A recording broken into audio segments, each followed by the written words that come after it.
Hi everyone, Pichok is here.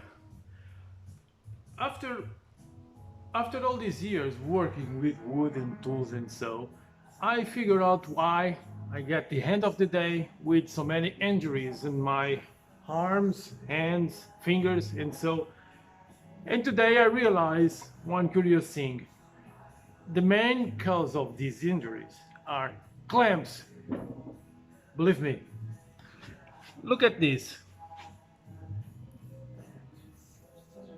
You see? Here. This cuts like hell. It's new, brand new clamp.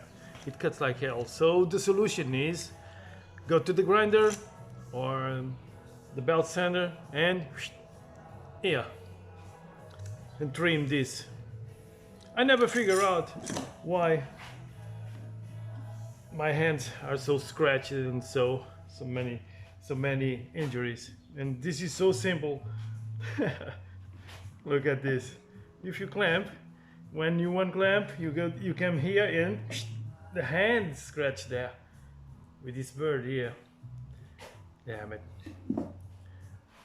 No matter if good quality or bad quality, clamp. Look, when you pass, you see here, scratch all the time.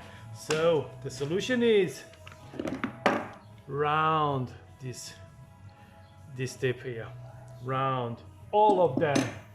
Don't forget anyone.